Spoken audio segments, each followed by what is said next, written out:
Yeah, I am Alan Cantos, the director of CAT, Comité de Apoyo al Tibet, who are the main plaintiffs in these two cases of Tibet in the Spanish courts.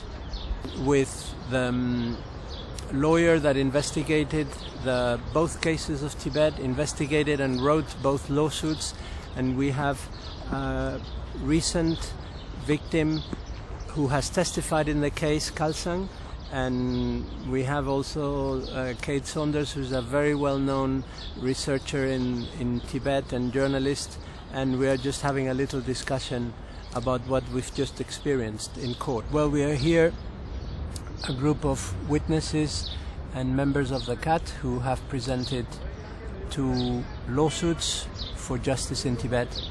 And here's my friend and brother Jose Elias, who did all the research, all the legal research and historical research on the case of Tibet. And here we have Kelsang, who is testifying for what happened to his brother during the 10th of March crackdown in Tibet, where his brother suffered severe torture and death as a result of it. So he will explain a little bit. And here is also Kate Saunders, who just come out of giving testimony to Judge Santiago Pedraz in Spain's top criminal court for a lawsuit which is looking at the period of the last few years, in particular the crackdown after the protests last year. And this lawsuit is against several Chinese leaders. Can you tell us a little bit more about how it started? What was the idea for this? This is a case of universal jurisdiction. Can you explain what that means? Yes. I think that it's that we have two cases now in this Audiencia Nacional, in this court in Spain, that is in charge of the universal jurisdiction cases. This means that according to this international law, a country like Spain that has ratified genocide conventions and the Statute of International Criminal Court has the competence to judge this type of crimes. So in this sense, we have gathered these facts from Tibet and we have put it before these judges, and finally two judges has admitted these two lawsuits. The first one was admitted in January 2006, and it covers the crimes committed in Tibet from the 70s until 2003. And this new case that was admitted last year, 2 days before the Olympic Games, it refers to the last repression from March 2008. And the important thing to know is that all the democratic countries that have ratified these international conventions of human rights have the power to sue these type of criminals all around the world, regardless the nationality of the victims, the country where the crimes have been committed, and also if the victims are not are from abroad. Exactly. And even are not Spanish. So that's why, because and it's not only the power but the obligation, because one thing is to have the right to denounce a crime and another is the obligation. And this ratification of the Convention of Genocide, the Convention Against Torture, the Rome Statute, not only give you the right to prosecute the crimes, but they give you the obligation in the face of evidence. And what the CAT has done, and thanks to the background research of Jose and his incredible courage, is to present what has always been talked about. All the bibliography was there, all the United Nations resolution, all the thousands of pages about what had happened is now being put in front of the judges so that they can tell if those crimes have really happened, with the help of the testimonies like Kelsang and Kate and Taknajigme Sangpo, who is also with us. And this is what basically, while we're here, and we hope that this continues. Justice is not just putting people in jail. Justice is denouncing those crimes, presenting the evidence, having the witnesses and the experts explain the judge what's happened, and it's also the relief of the pain and the suffering of witnesses and families. All that is also justice, not just the final popular or punishment of jail. That is also necessary, but it's not always possible, and we have to be realistic of how far justice can go.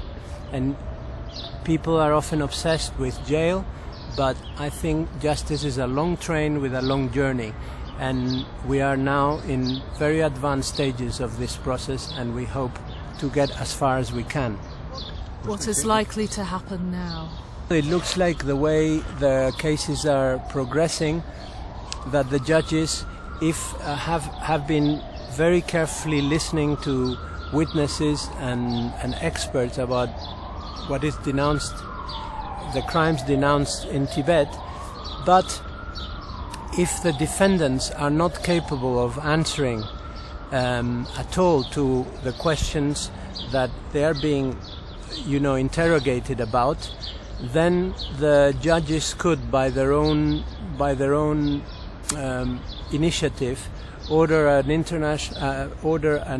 international order of arrest through Interpol, so that the defendants, the accused, would not be able to leave China without the risk of being arrested.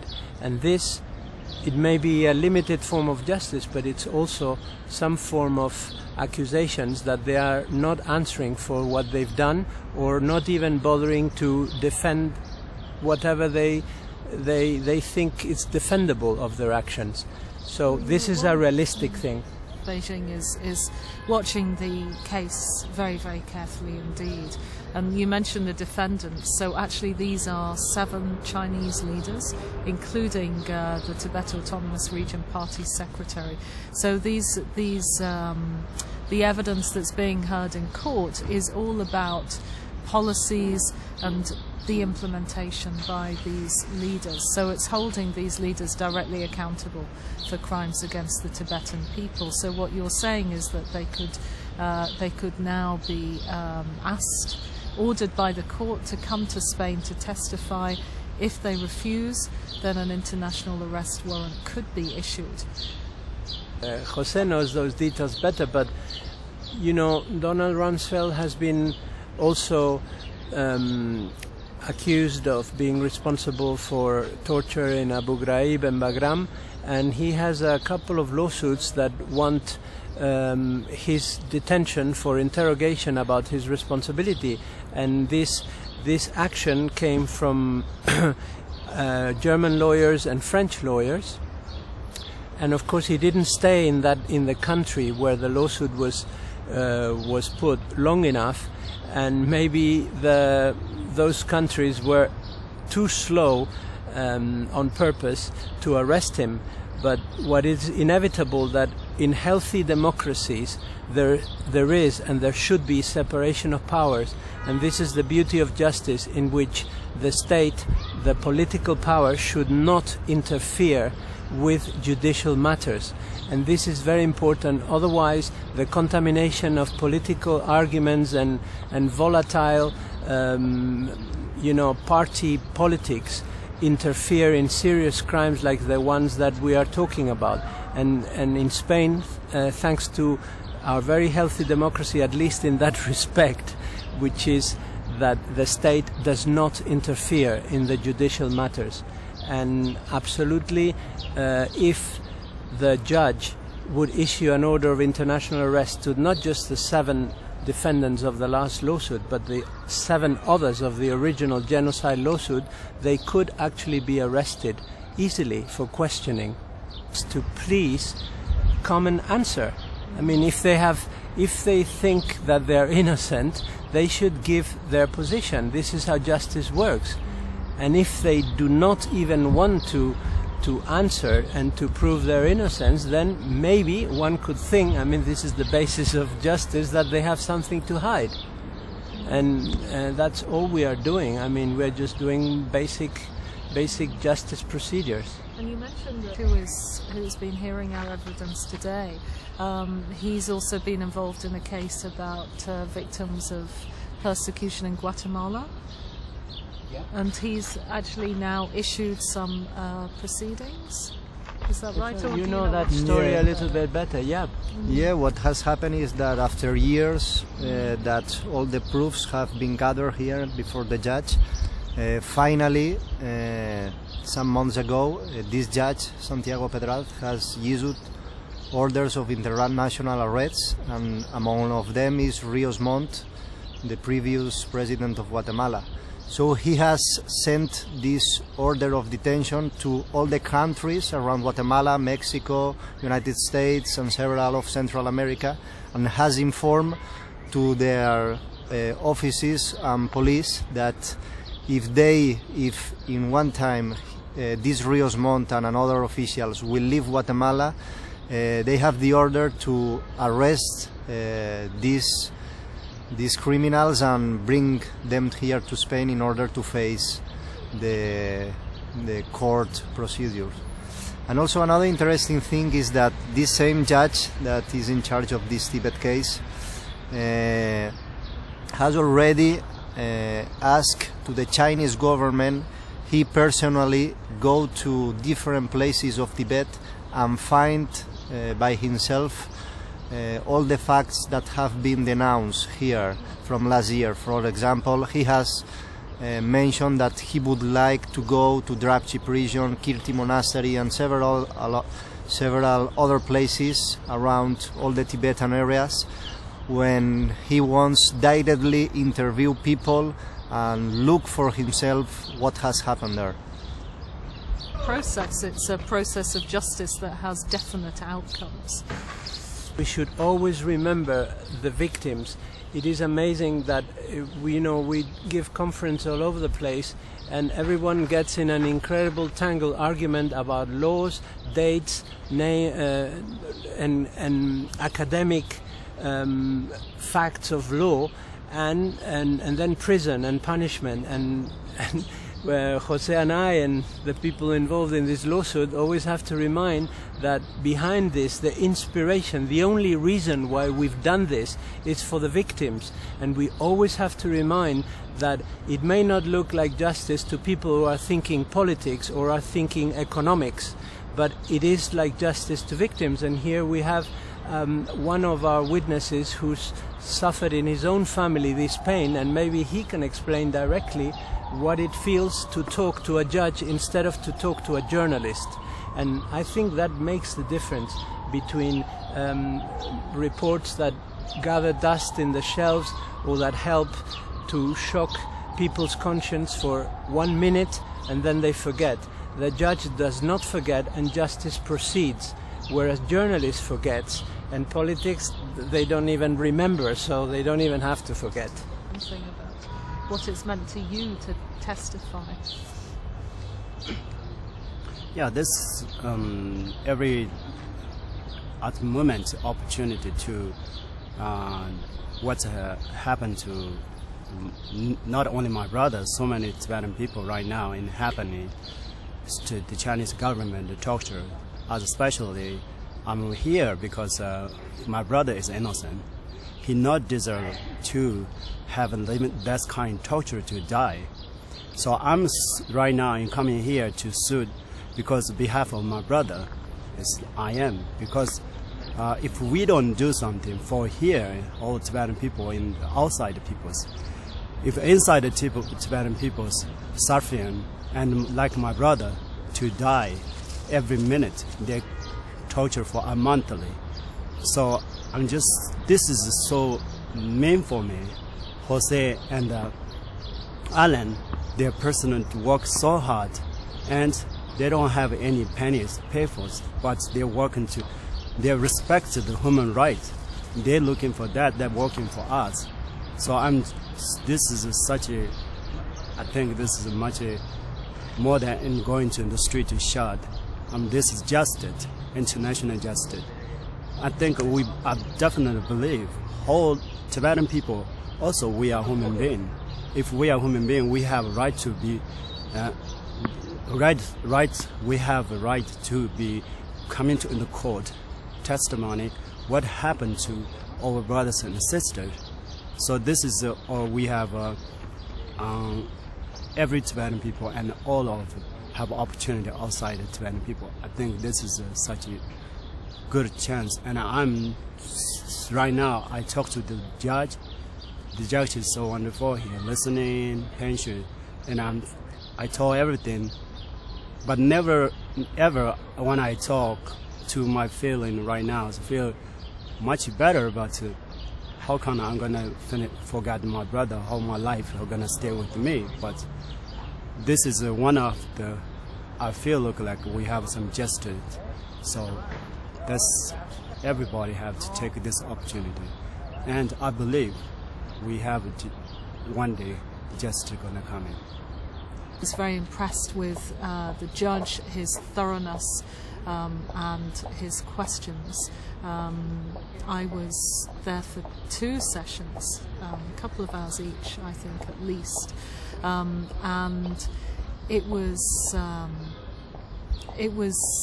a very good experience to be able to hand over our reports, our ICT reports that we've written, documenting each different protest, documenting wherever is possible the issue of deaths, killings, torture.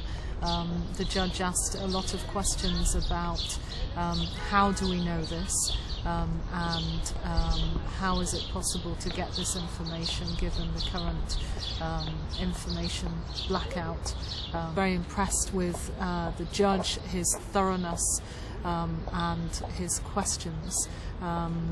I was there for 2 sessions, a couple of hours each, I think at least, and it was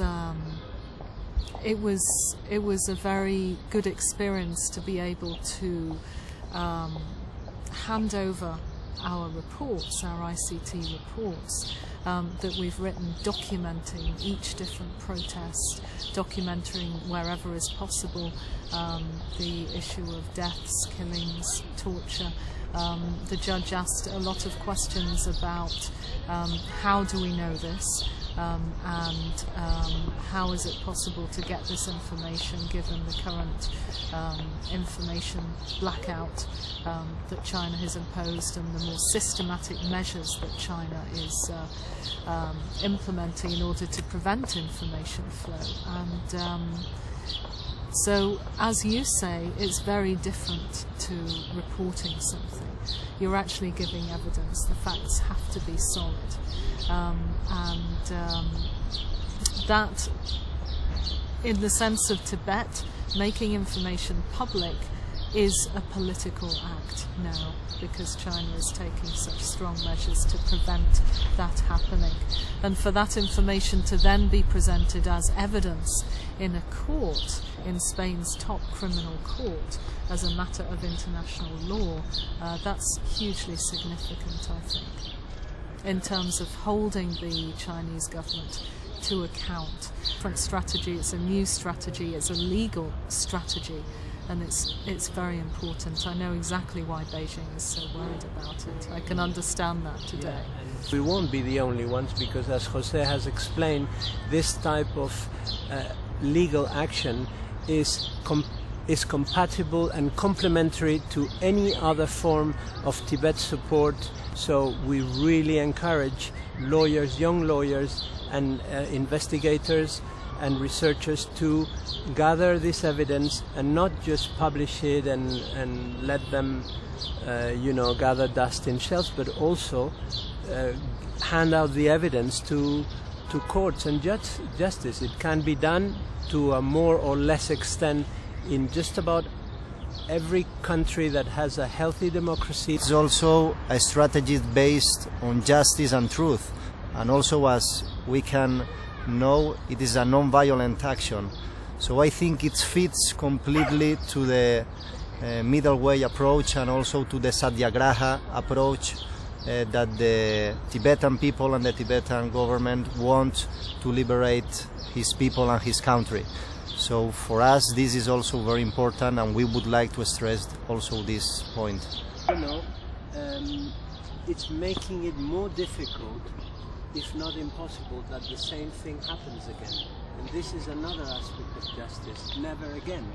China wants the issue of Tibet to be regarded as its own internal affairs, domestic politics, and this case proves that it is not. There's increasing recognition, I think, from governments that it's of international significance, and this case is another example of that. So, Jose? Yeah, in fact, we are applying international law to this case, and in fact also when the first victim was testifying in the case, that it's Thupten Wanchen, the director of the House of Tibet in Barcelona, a diplomatic conflict started there between Beijing and the Spanish government, in the sense that the Chinese spokesperson for the Foreign Office asked to the Spanish government to try to stop this legal initiative because they considered that it was, as Kate was pointing out, an internal affair interference. So in this sense, this attempt to stop the cases through these diplomatic and political methods have failed.